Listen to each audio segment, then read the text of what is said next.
Agora a gente vai para a fase final, para a sessão de perguntas e respostas.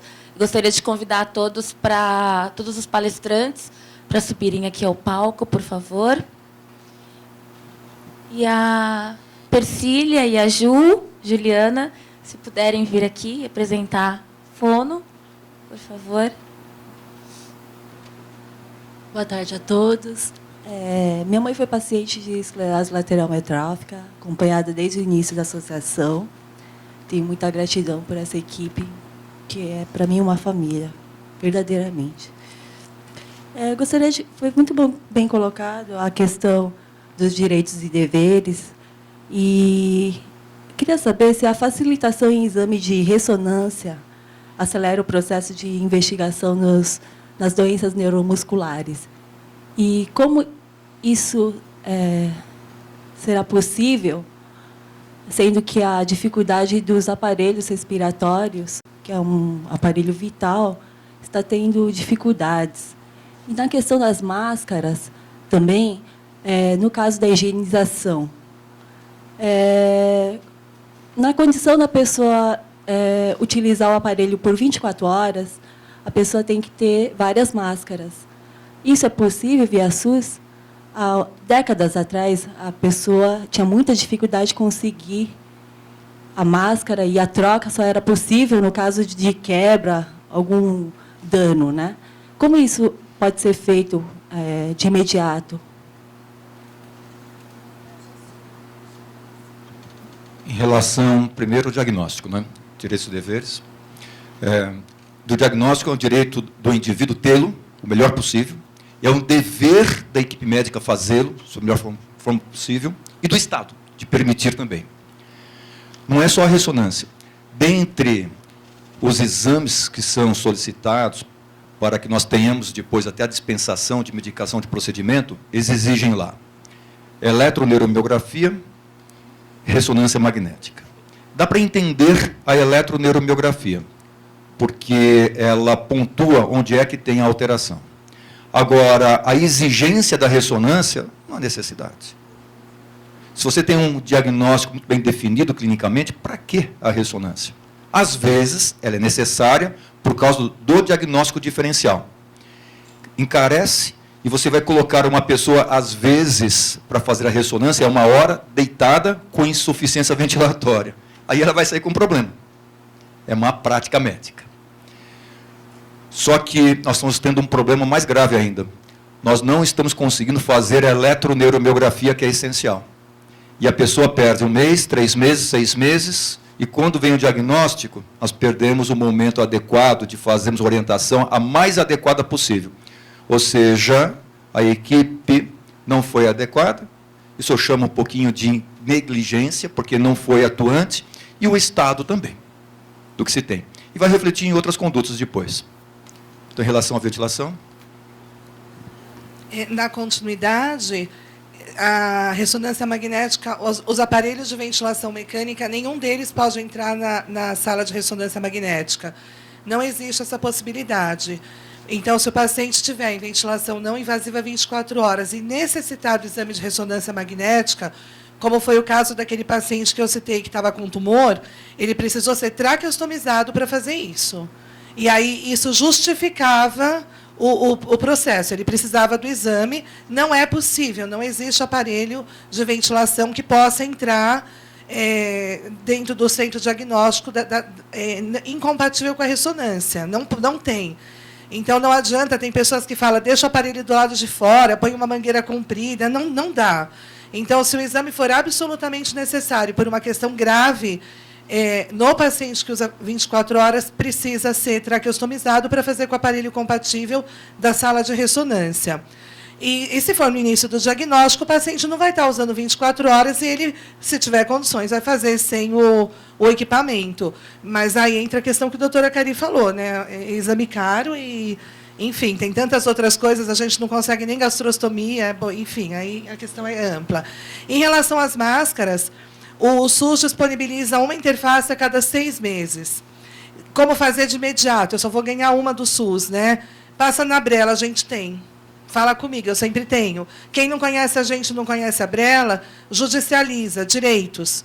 Judicializa e explica. Eu uso 24 horas, eu preciso de 2 para revezar. Mesmo porque quem usa 24 horas precisa de 2 mesmo, porque tem que ter uma de dia só de nariz e uma outra noturna. Então, a gente judicializa se for o caso, mas existem outros meios de conseguir a máscara, se não tiver a possibilidade de judicializar, na vida real, falando de vida real, né? Eu preciso de outra máscara, tem outros meios da gente conseguir, através de doação, e esse é o papel da associação, nós temos lá. E eu peço que, quando vocês tiverem máscara sobrando, nos doem, porque a Brela manda esterilizar e nós repassamos. Nada fica parado, tudo ganha vida. Então, em relação à interface, é isso.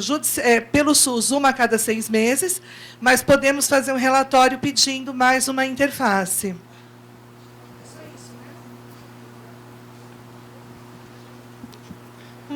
Na verdade, basicamente, é o que eles colocaram. A associação ela tem profissionais que têm um conhecimento altíssimo em relação a esse diagnóstico específico, né? Então, assim, o judiciário ele precisa de informação, né? E aí você tem os protocolos que são básicos, mas se o paciente precisa de algo diferenciado, tudo isso tem que estar embasado, né? O juiz ele não conhece, ele não tem conhecimento das necessidades. Então, tudo que tem que ser judicializado tem que ser muito bem embasado. Estando embasado, tem que ser fornecido. As pessoas morrem esperando de vários diagnósticos? Sim, morrem. Mas é um caminho. Assim como tem gente também pedindo no judiciário, processando porque não gostou da marca da fralda, porque não gostou do leite. Então, a gente tem esses níveis de absurdos, né?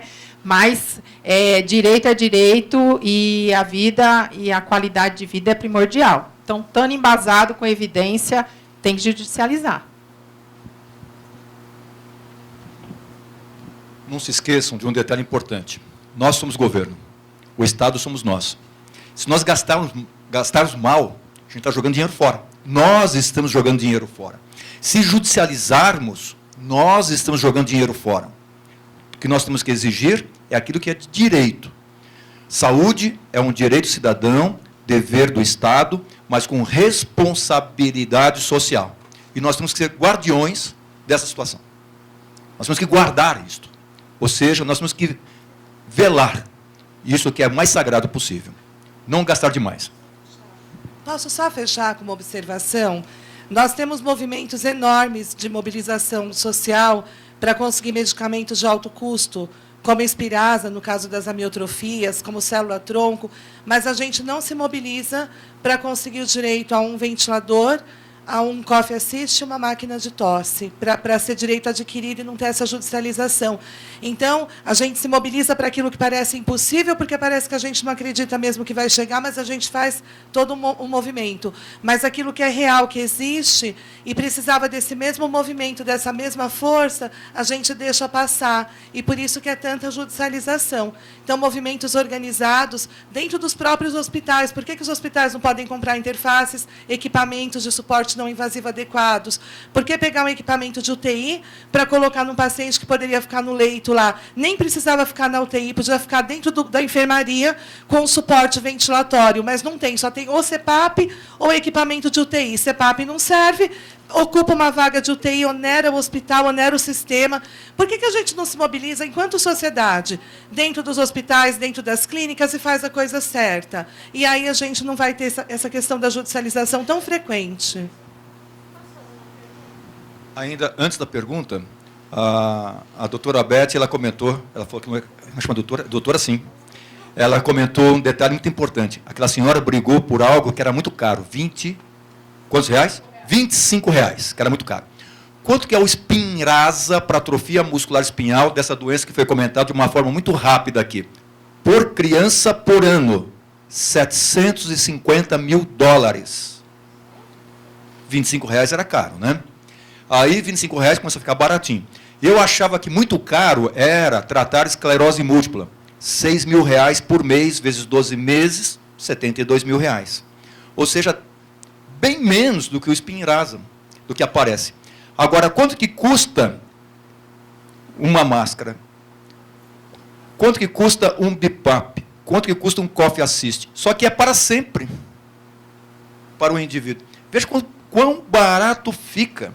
E tirando a pessoa da UTI, quanto que custa um dia de UTI? Só hotelaria, UTI, sem nada. Só hotelaria de UTI. 3 dias é o respirador. Eu não entendo a conta de governo. Eu não entendo a conta de governo. Não dá para entender. Ou seja, tem uma coisa estranha. Por favor, pergunta sua. Como nós estamos em família, e estamos gravando também, gostaria, por gentileza, nome, se é paciente, se é familiar, se é cuidador, o que está acontecendo, e a pergunta, tá bem? Oi, boa tarde. Meu nome é Elizabeth, eu vim com a minha irmã hoje aqui. Eu tenho a minha mãe, que ela foi diagnosticada com ela, que, na verdade, eu e a minha irmã, nós somos meio perdidas, porque a primeira reunião que eu estou participando, ela, há 3 anos, ela passou por 2 cirurgias de coluna cervical e há 6 meses, praticamente, que ela foi diagnosticada com ela, né? Foi um tipo diferenciado de ela que passaram para nós, que não é aquela característica com distúrbio bulbar, mas ela hoje ela faz um acompanhamento no CD, né? E ela tá assim, ela fica na cadeira de roda, os braços não se mexem e o pescoço fica bem caído, né? Então, hoje, tudo que eu escutei aqui, eu fiquei meio assustada, principalmente com a parte respiratória, né? Que a senhora explicou direitinho. Mas eu com a minha irmã, a gente assim, ainda está bem perdida nesse assunto, principalmente na questão do pescoço, que minha mãe ela reclama demais essa postura, né? Até para ela comer. A gente agora está adquirindo uma cadeira reclinável para ela. E eu queria saber se tem alguma coisa que a gente pode fazer nesse sentido, em termos do pescoço, o posicionamento do pescoço dela. Eu vou responder uma parte, né? Quanto à alimentação da região do pescoço, né? Existe colar cervical que você pode se adaptar. O que nós indicamos, né? Para não deixar o paciente direto, constantemente no colar cervical, porque isso também vai causar fadiga, né? E nem deixar o pescoço, a região cervical, estendida totalmente. Você tem que dar conforto para o paciente. E isso, a região cervical, ela também interfere na dinâmica da deglutição. Se o paciente fica com uma melhor postura adequada, reduz os riscos do paciente broncoaspirar.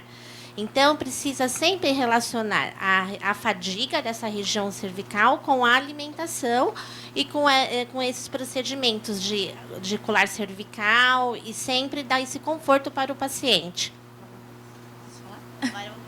Cadê? Aqui. Oi, eu aqui. Tá na frente. Então, quanto ao pescoço, tem essa relação, né? A parte da fisioterapia e a parte da fisioterapia motora, respiratória, a relação com a fonoaudiologia. Porque a gente sabe que quando o paciente está perdendo a força muscular na parte do pescoço, da região cervical, isso interfere na deglutição do paciente, né? Porque ele começa a interferir na deglutição dele, interfere na parte respiratória, isso interfere na postura. O que acontece? O paciente começa a ter pescoço caído, né? Ele fecha o tronco também. E nessa postura, ele fecha o tronco também. Isso fecha a base do pulmão, altera toda a postura da parte respiratória. Ele tem um pulmão bom, que a gente sabe que não tem um problema pulmonar, né? O problema é muscular. Não, tô falando baixo? Fica nervosa. Ele não tem um problema não tem um problema no pulmão, tem um problema muscular, só que ele está fechando aqui. Então, toda essa alteração postural aqui vai interferir na parte da deglutição e na parte da respiração. Então, a gente tem que trabalhar a musculatura cervical. A gente precisa não apenas alongar o paciente, alongar para evitar um encurtamento, uma deformidade. A gente precisa trabalhar essa musculatura também para manter a força muscular que esse paciente tem. A gente não fala em fortalecimento nos pacientes com ela, né? Porque a gente não fala em ganhar força muscular, em hipertrofia, né? A gente fala em manter a força muscular, né? Em ativar essa força muscular. Ativação muscular. Então, a gente faz trabalhos de ativação muscular nesse paciente. Ela está fazendo fisioterapia?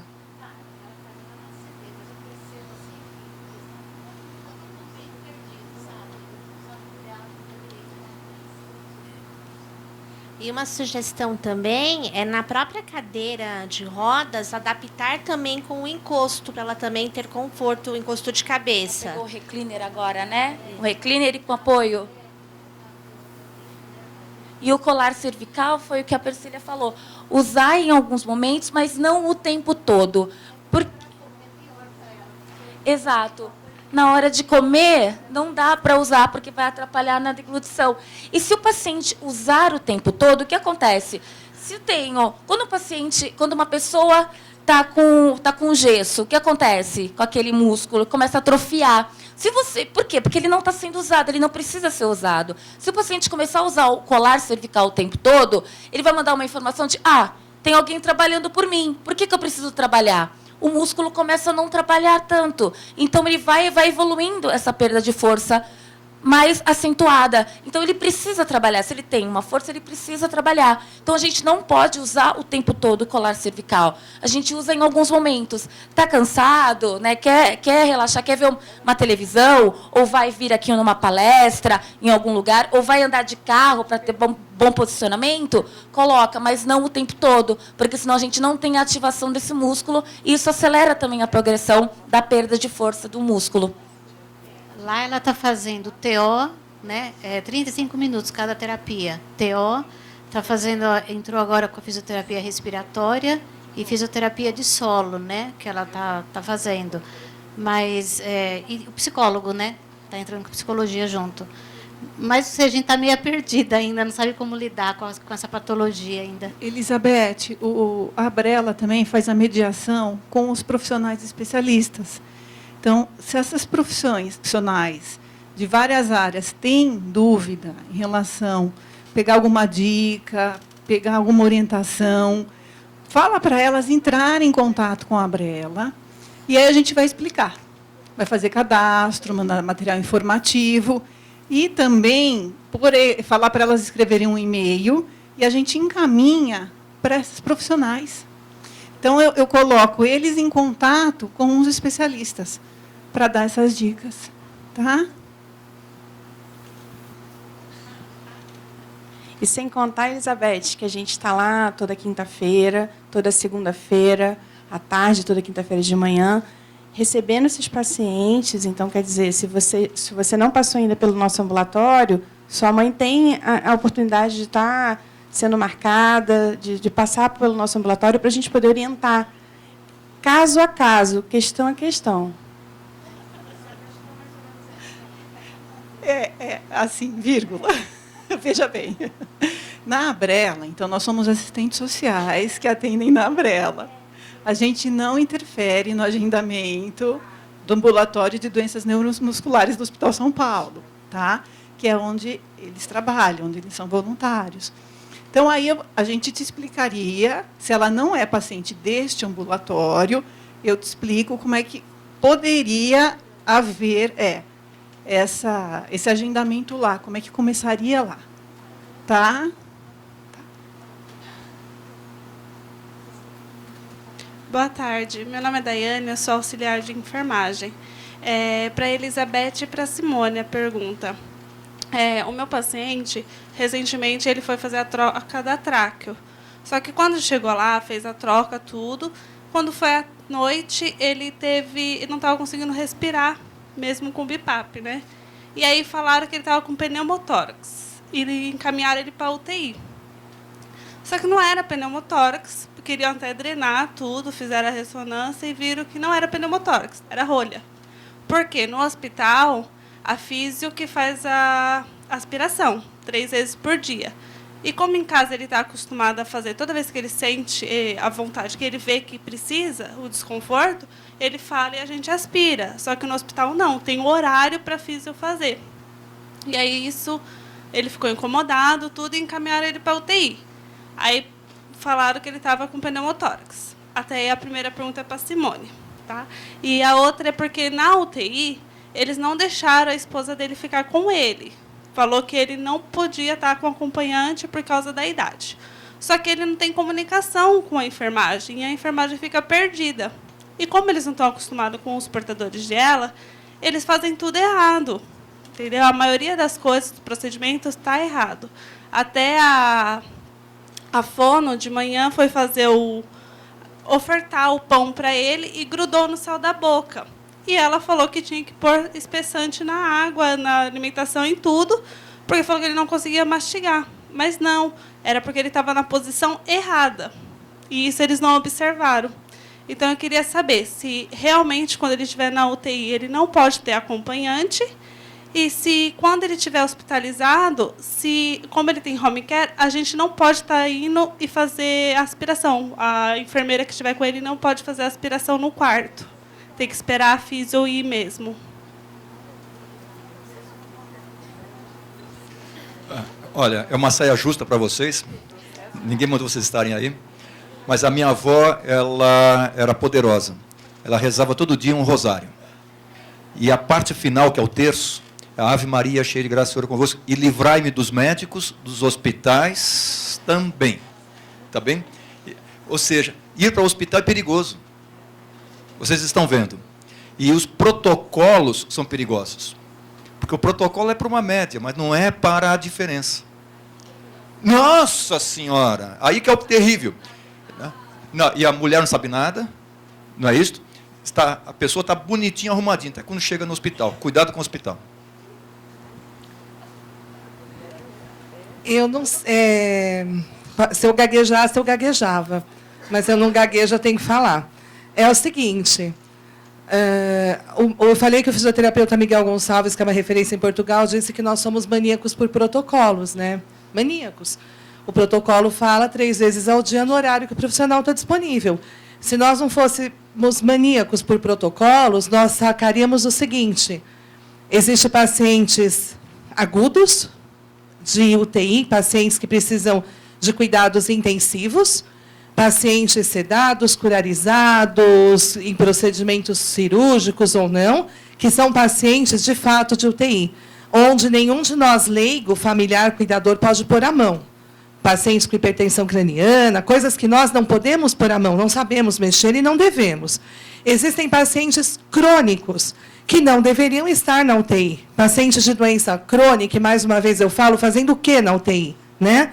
Não deveriam estar na UTI, deveriam estar na enfermaria, deveriam estar numa outra situação. Existiu uma suspeita de pneumotórax, foi eliminada, acabou, mandei ele embora para casa ou para a enfermaria. Ou a UTI se curva a um paciente crônico e compreende que esse paciente crônico ele não é aspirado 3 vezes ao dia, e ele não é só aspirado, ele é ambusado, ele usa coffee assist, ele tem todo um trabalho feito há anos no domicílio e ele não nasceu de novo na porta da UTI, é o mesmo cara. E você vai matar ele lá dentro, e essa é a verdade. Você vai matar e vai falar que ele morreu porque ele tinha esclerose lateral miotrófica. Isso te dá tranquilidade de consciência e você dorme. Eu não dormiria. Eu não dormiria. Porque se eu tenho um paciente em casa, que ele está crônico, ele está sendo cuidado com um procedimento que foi melhor para ele, determinado e orientado por especialistas, ele entrou na UTI, ele tem que nascer de novo. Então, é por essa realidade que eu peço para vocês, não é brigarem, é adquirirem este direito. Eu acho que a Beth vai falar melhor, ele tem direito, ela vai falar, eu não vou falar, mas adquirir o direito de que quem cuida dele em casa faça esse cuidado. Ele é um paciente crônico. Ele faz isso todos os dias, ele vai fazer para o resto da vida dele. Se esse direito não for respeitado, não for uma coisa humanizada, é quando eu digo para os meus pacientes, não vamos para o hospital, vamos no hospital no último caso, porque a gente sabe que o que nos espera não é fácil, é uma tourada. Né? Só que isso, eu não sei como faz, de verdade, eu falo, porque quando é o meu paciente que está lá na hora, eu falo, chama a polícia, grita, quebra alguma coisa, mas depois eu falo que eu não falei nada disso, a família que passa por louca lá, mas tem que passar, eu não estou falando para fazer isso, tá bom? Mas se vocês forem descontrolados, eu não sei, às vezes funciona, grita, né? Pelo amor de Deus, porque vai morrer de rolha, porque a fisioterapeuta só vai chegar às 18, não vai morrer. Então, tem que tomar alguma atitude, porque é isso que a gente tem para hoje. Então, os casos são resolvidos de forma individualizada.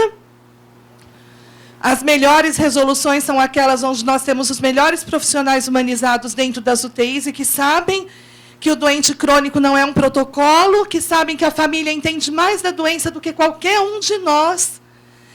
A família chega doutrinada, educada, com conhecimento. A gente tem que ter humildade de entender isso. A família sabe mais da doença do que a gente que está no hospital, do que eu que recebo o paciente. Eu preciso ouvir essa família. E eu só posso falar para vocês, né, que eu sempre rezo para que esses profissionais, onde falta esse pedacinho, essa centelha de humanização, não precisem passar por isso. Mas que, quando passarem, se deparem com esses protocolos. Porque aí talvez alguma coisa mude, mas, por hora, gritem muito. Eu penso que cada caso é um caso, né? A família, de fato, ela conhece as particularidades do paciente, daquele diagnóstico. Então, você tem que buscar, sim, os canais dentro da instituição, tá? Existem alguns setores que é muito complicado para ficar acompanhante. Emergência, impossível, né? Porque tem choque ali do lado, ou, enfim, as famílias vão passar mal e vai atrapalhar toda a estrutura de atendimento. Então, a sala de choque de pediatria, por exemplo, fica do lado da minha sala. Então, é muito comum eu sair igual a louca, grudando em mãe, tirando ela de cima da criança, né? Porque a equipe precisa agir ali muito rápido, né? Então, em UTI, área infantil, básico, ter acompanhante, ok, né? No caso desse paciente, você tem que buscar esse direito, né? Você tem que buscar dentro da instituição quem que responde por isso. O chefe da UTI, a ouvidoria, a direção do hospital, você tem que buscar, porque é uma característica desse paciente, né? E, ok, existem os horários, no meu hospital tem paciente, par, toma banho de dia, ímpar, toma banho de noite, tem umas coisas assim, por conta da estrutura. Mas se alguém for reclamar, né, eu vou falar para a pessoa, olha, procure a ouvidoria e faça a sua reclamação, sim. Porque minha mãe, ela sempre toma banho de dia em casa, né, de manhã a gente dá banho, uma senhorinha idosa vai dar banho na mulher meia-noite. Então, assim, muda. Então, dentro do caos, mesmo dentro do caos, dá para melhorar, né? Mas a gente tem que buscar. A gente tem que buscar. E o interessante de tudo isso, desses canais, é que fica registrado.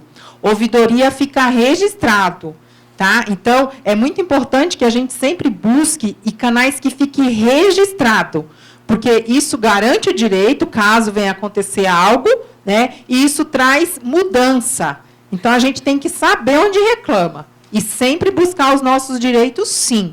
Eu quero ficar com ele, é importante, e comprovar que não é uma demanda sua, é uma demanda específica do paciente. É isso que você tem que comprovar, entendeu? Não é que eu quero, é porque é melhor para o paciente, é o que ele precisa. E eu sei que é o que ele precisa porque eu conheço ele, entendeu? Tem que ter, toda a instituição tem que ter profissional, hospital é 24 horas, tem que ter. Não é a casa da mãe Joana, é o hospital.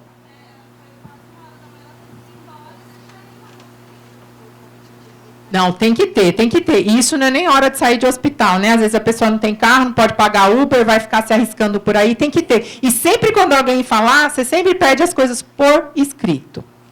Quero ver se neguinho vai colocar.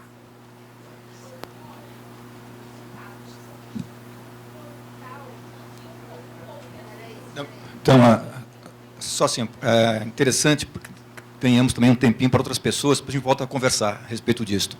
Porque isso acontece mesmo, não tem Coffee Assist, não tem BIPAP, não sei o quê, nós temos que modificar essa estrutura. Nós temos que brigar. Sim, eles não deixam entrar. Eles não deixam entrar. Aí, aconteceu com minha irmã. A diretoria não deixou entrar. Só que vocês não têm. Aí adivinha o que aconteceu? Tem que judicializar. Aí entrou. É briga. Eles não acreditam que a gente faz diferença na briga. Cari, deixa eu só fechar aqui uma questão. Todos esses equipamentos, eles têm certificado de calibração. Tanto os que vêm pelo home care, quanto os que você aluga, quanto os que você compra. Eles são calibrados de X em X tempo, tem uma norma técnica para isso. Se você levar o seu equipamento com certificado de calibração e explicar para a engenharia do hospital que aquele equipamento tem certificado de calibração, porque isso esbarra na engenharia. A engenharia diz que não pode responder por um equipamento que eles não sabem a origem, que se acontecer alguma coisa com o paciente com aquele equipamento, o hospital vai responder por isso. Essa é sempre a fala.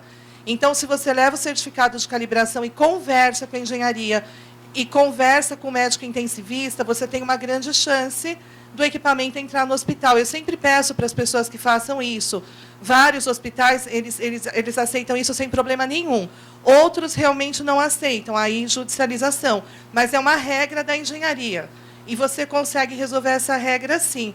Outra coisa que precisa ser pleiteada e discutida amplamente tem o UTI-NEO, UTI cardio, UTI neuro. O doente crônico neuromuscular, ele não deve ficar na UTI de neuro, ele deveria ter uma UTI ou de doença crônica ou de doença neuromuscular. São muitas doenças neuromusculares, distrofia muscular de Duchenne, Becker, cinturas, amiotrofia, infinitas doenças neuromusculares de pacientes crônicos. Se tivéssemos UTIs para doentes neuromusculares, nós não teríamos nenhuma dessas iatrogenias acontecendo, porque as coisas seriam normais, seriam protocolos para doentes neuromusculares. Então, quem vai causar um grande favor à humanidade, quem for atrás disso, pleitear essas coisas que são factíveis, que são reais e possíveis de pleitear, mas precisamos de força. Se a gente consegue isso em um hospital, como nós temos lá em Minas Gerais, com o Dr. Mauro Vidigal e a fisioterapeuta Rita Guedes, lá em Belo Horizonte ninguém passa apuro, não. Quando você entra no hospital infantil e no adulto, que é referência, você é direcionado para o programa de neuromuscular. Todo mundo que te atende sabe da sua história, tem o seu prontuário, e você não vai passar apuro. Então, é fácil da gente conseguir imitar o projeto Ventilar de Minas Gerais e transportar isso para os outros estados. Só um exemplo bem rápido. Eu sou meio que ponte do pessoal da COLI. A COLI é uma instituição dos Testemunhas de Jeová. E tinha uma pessoa que foi fazer uma cirurgia no nosso hospital. E ele não queria uso de sangue. E aí ele, com quem que eu falo? Eu falei, direto com o diretor. Né? A COLI tem o médico, tem advogado, enfim, mega organizado. Paciente dentro do SUS, fez a cirurgia com o equipamento que eles levaram, tudo discreto, quase ninguém ficou sabendo, só a equipe ficou sabendo. No judiciário, primeiro você tem que entrar no administrativo, tá? Então, se o diretor negar, ele ia responder. Aí sim ia ser judicializado. Então, primeiro no administrativo. Sempre com educação, com respeito, sempre no administrativo. A pessoa fez a cirurgia, tudo ok, tudo bonitinho, com a máquina que a própria instituição levou, tá? Primeiramente, boa tarde para todos aqui, entendeu? Meu nome é Emerson. Eu não tenho ela, entendeu? Estou um pouco rouco, entendeu? Só que eu também tenho uma doença neuromuscular, que é Steve Persson. Síndrome da pessoa rígida, entendeu? Primeiramente, também fiquei triste com a morte do nosso colega. Meus pêsames, entendeu? Vai fazer muita falta. Vai fazer muita falta, que ele era uma pessoa muito atenciosa, muito educada, entendeu? Para a falta lá na casa, entendeu? Tenho uma pergunta, principalmente para assistente social.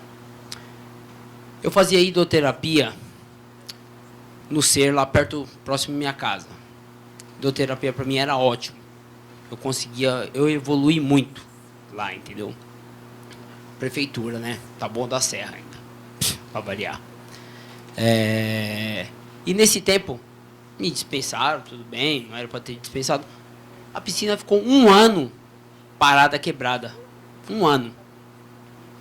Tá. Fui lá, o doutor Acari passou tudo de novo para mim, na última consulta de novo. Quando eu fui lá, a piscina ia voltar. Voltou. Funcionou 1 dia. Quebrou de novo. 1 dia de uso. Quebrou. Tá. Tem os equipamentos tudo lá. Fui lá 5 vezes já. Os equipamentos lá, ninguém tá mexendo lá. Ninguém.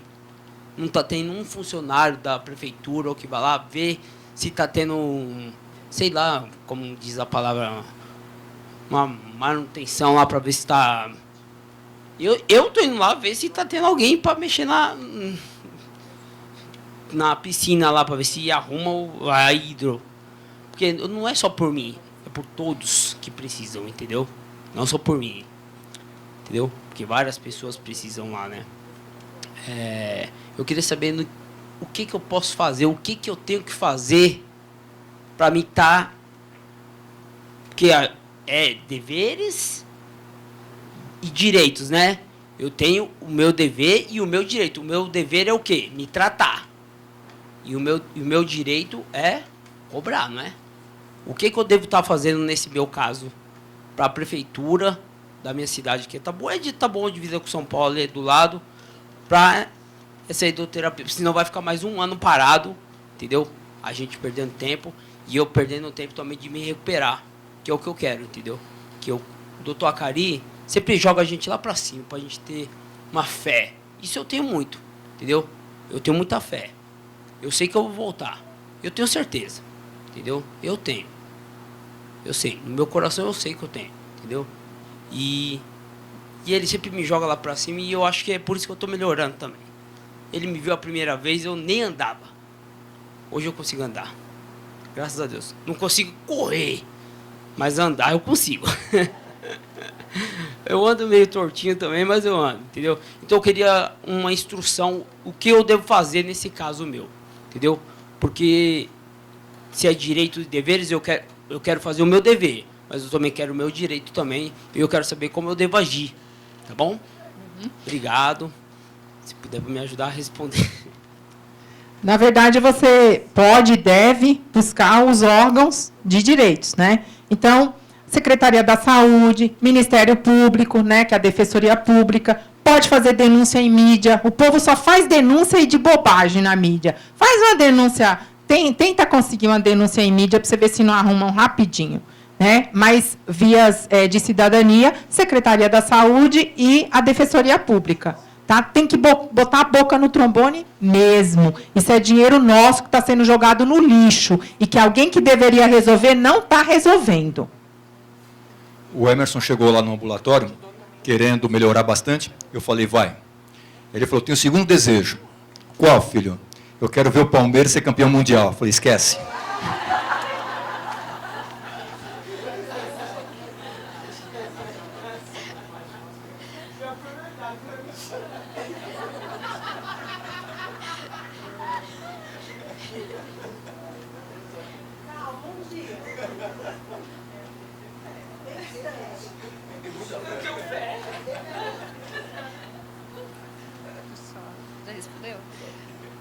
Boa tarde a todos, meu nome é Anete, e assim, a Mei está presente aqui hoje, o nome do meu pai é Benedito. Quem já me conhece sabe que eu brigo muito por ele, né? Então, assim, eu achei muito interessante a colocação das pessoas, porque são coisas que acontecem no dia a dia. Por exemplo, você chegar num hospital, barrarem com relação ao equipamento, mas se você posicionar como uma pessoa conhecedora da doença, você vai conquistar esse direito, como eu conquistei com meu pai. Você vai conquistar o direito de acompanhá-lo, sim, uma UTI. É só você ter postura, sabe? Pensar e colocar. Eu conheço a doença, eu conheço o paciente, eu sei como lidar e eu posso ajudar. E eu vou ajudar. Entendeu? Nunca deixar o paciente sozinho. Brigue por ele, porque ele merece. Tá ok? Protocolos sempre vão existir. Vira e mexe, a gente se depara em situações que as pessoas, é protocolo daqui, é protocolo de lá, sabe? E você tem que brigar também. Isso se refere, por exemplo, um exemplo que foi colocado em relação à questão das máscaras, que a pessoa tem que ter mais de uma máscara, tem que fazer a higienização, entendeu? Ela tem que ser trocada. Aí a gente se barra naquele bendito protocolo, 6 meses, sendo que, na realidade, isso não é verdadeiro. Dependendo da tensão, ou seja, dependendo da pressão respiratória que é utilizada no equipamento, ele não vai chegar nunca a 6 meses, por mais cuidado que você tenha. E aí é duro você se deparar, com, por exemplo, com o home care, que é o caso do meu pai, que você tem que ir lá provar, entendeu? Que a máscara já está ruim, não é porque você descuidou. Não é porque você não teve atenção, mas é porque ela é incapaz de durar os 6 meses. Uma pressão 32 não vai durar 6 meses. Se você estourar 4 meses, é muito, com muito cuidado. Entendeu?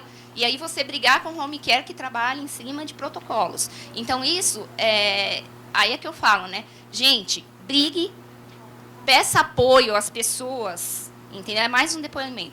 Peça apoio a essa equipe maravilhosa, que tem o conhecimento técnico, são gabaritados, peça relatórios, entendeu? E vá à frente com isso, documentado. Porque a partir do momento que você documenta e eles dizem não, você está o quê? Você está protegido por lei. Porque se você coloca exatamente dessa forma, olha, eu fui atrás e eu comprovei. Se vocês não forem atuar e não fizerem o que é necessário, Entendam que vocês são responsáveis e vocês vão assumir os riscos que acontecerem diante disso. A partir do momento que você tem essa postura, você conquista. Foi assim que eu consegui um Trilogy, foi assim que eu consegui um Coffee Assist, entendeu? Foi assim que eu consegui acompanhar meus pais na UTI e assim que eu consigo as coisas. Eu evito o judiciário. Eu acho que a gente não tem que usar o judicial para essa estrutura. Você tem que usar a sua capacidade, entendeu? De mostrar. Eu conheço o paciente, eu fui atrás, eu acompanho, entendeu? E eu sei do que eu estou falando. Eu posso não ter aqui um diploma. Eu não sou médica. Mas a gente aprende. Aprende com a vida. E a vida ensina mais do que tudo. Era esse o meu recado.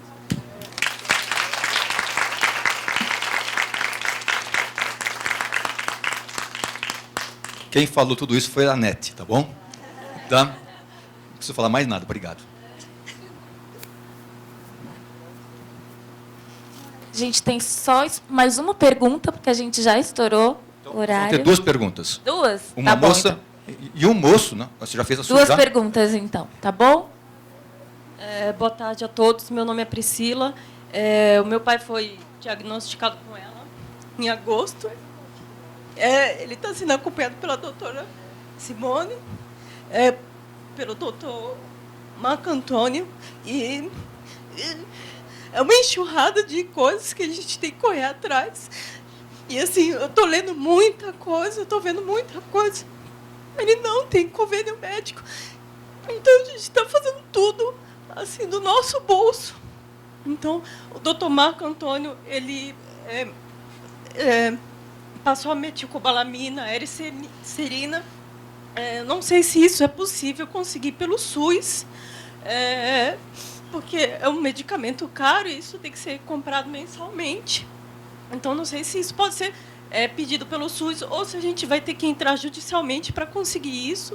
O Coffee Assist também, a doutora Simone falou que entrando judicialmente a gente pode conseguir, mas eu queria saber se a gente consegue sem, assim, falando com algum assistente social, sem entrar com meios judiciais, né? Porque a gente também teria que pagar um advogado para isso, porque a quantidade de coisas que ele está precisando fazer em casa é imensa. Então, o que a gente conseguir do governo vem com uma boa ajuda, né? Obrigada. Então, honestamente, eu não conheço tudo que o SUS fornece, tá? Quanto a pagar advogado, não. Todo cidadão tem direito a se utilizar da Defensoria Pública, tá? Quem não pode pagar tem todo o direito, tá?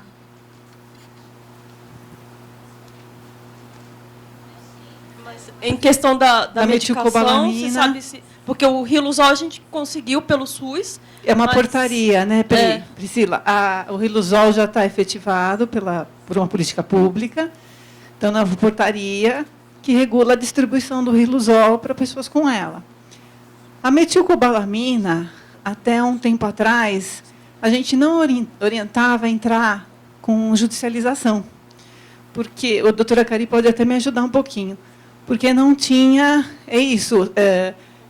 Anvisa não autorizava, mas o que a gente tem visto? Tem pessoas que têm entrado e o juiz pediu um relatório bem elaborado do qual eficácia que a metilcobalamina vai fazer para aquele paciente. Então, foi feito e o paciente conseguiu. Tá? Então, a gente também vai te explicar, liga lá para a gente na Brela direitinho. Tá? Coffee Assist também, mesmo jeito. Também tem que entrar pela Defensoria Pública, bem elaborado, bem escrito, justificado, que também tem conseguido. Tá? A última pergunta, então, né? Boa tarde, para quem não me conhece, meu nome é Dilson Custódio, sou paciente de ela.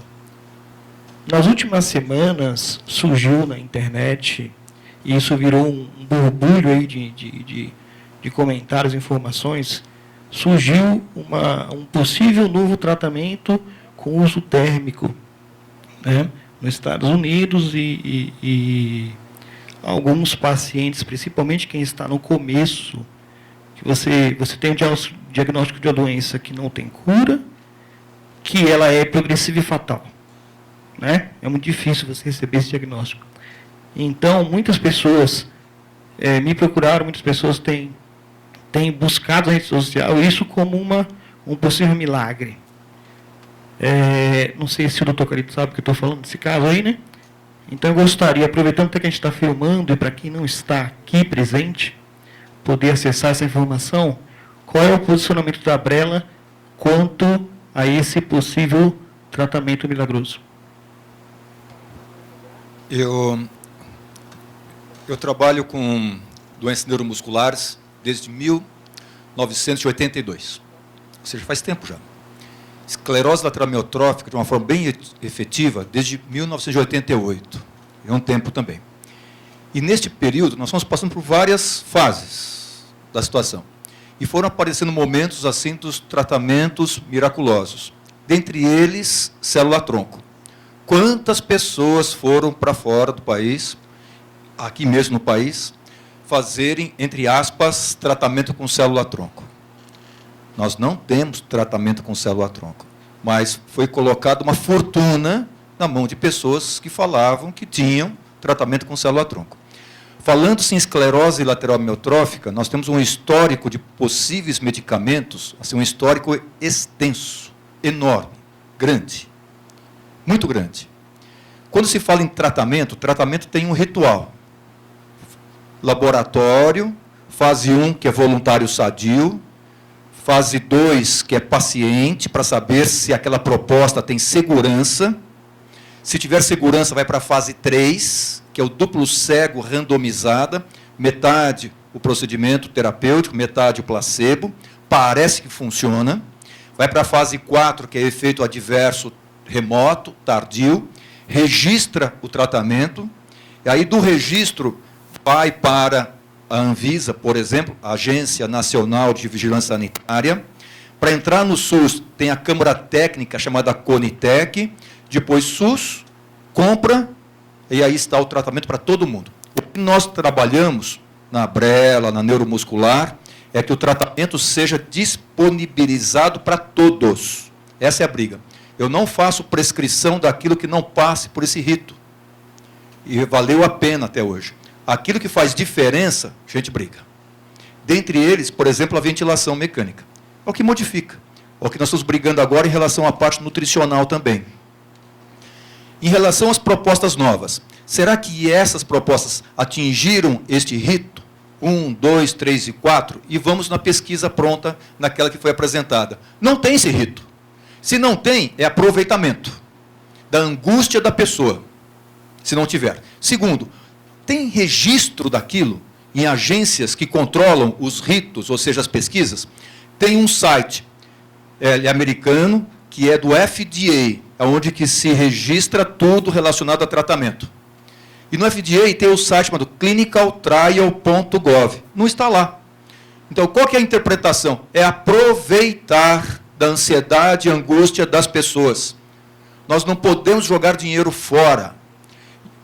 Não é nem fake news, é aproveitar a angústia das pessoas. Isso é crime para mim. Tem que passar por todo o rito.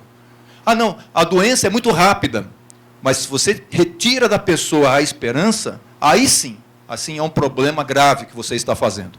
Portanto, em relação ao procedimento, não no momento. Pode ser que no Congresso Internacional, daqui 2 meses, que vai ser na Austrália, que irão pessoas nossas para a Austrália, estarão lá presentes, pode ser que eles apresentem esse tipo de proposta.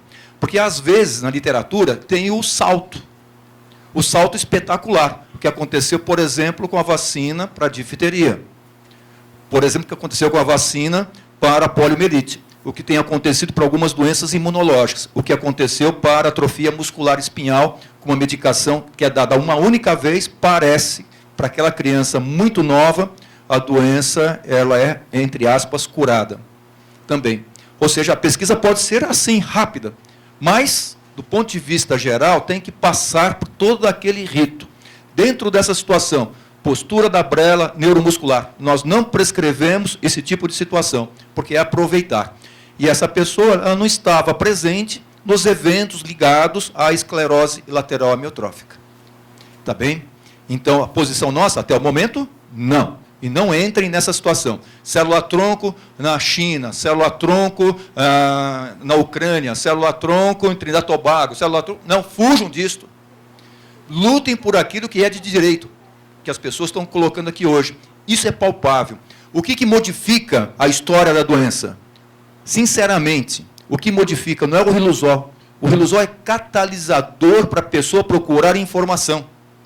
O que modifica é o respirar, é o vento. O que modifica é a alimentação, é a nutrição. O que modifica é o movimento, que é a fisioterapia, que é o dia a dia, é o posicionamento, é o direito de viver com dignidade e honra, de aproveitar a vida com dignidade e honra, de ter novos desafios. Isso que modifica. Não tem nenhum remédio melhor do que este. A falsa esperança é veneno. A falsa esperança é crime.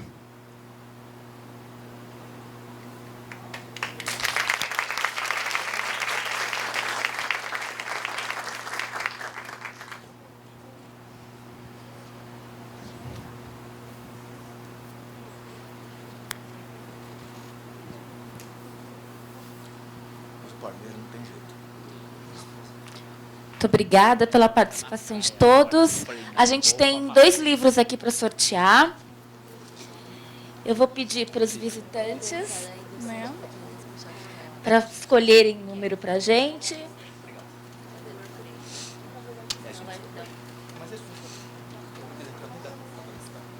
Doutora Elizabeth, escolhe o número para mim. Do 1 ao... Número 1 já. Adilson Custódio. Impressionante, ele sempre ganha alguma coisa em algum lugar. O que acontece, Adilson? Você faz amizade antes com as pessoas, é isso? Eu sou um ser raro, além de ser um ser especial. Olha, doutora, será que é entregar para ele? Parabéns, Adilson.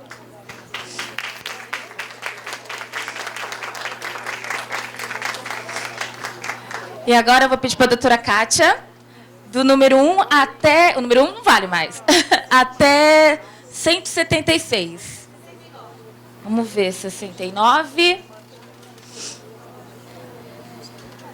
José Carlos Alves. Tá aí?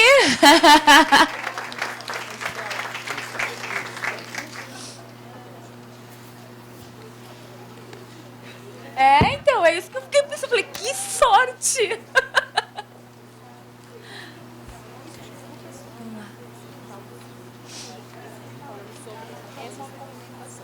Não, entra só naquilo que a pessoa de nutrição olha. Não entra em gelado. É caro. Não. Você pode só entregar? o pessoal entra. Gente, eu queria agradecer a presença de todos. Foi um dia muito produtivo. A gente está sempre à disposição, o que vocês precisarem. Hoje foi gravado, todas as palestras foram gravadas. Em breve a gente vai anunciar quando elas estiverem no nosso canal no YouTube. Sigam lá, outras palestras estão disponíveis lá. E a gente está sempre divulgando informação no Facebook, no Instagram, tá bom? E parabéns por estarem aqui hoje, dedicarem o tempo. E obrigada de verdade pela presença de todo mundo. Eu queria fazer só uma sugestão. A doutora Elizabeth falou sobre a importância do abraço, né? E o doutora Cari fez a gente fazendo aquela reflexão. Então, eu queria que a gente parasse agora e desse um abraço em uma pessoa que a gente não conhece, desse aquele abraço de coração mesmo para se despedir. Tá bom? Um abraço de coração e uma boa tarde a todo mundo.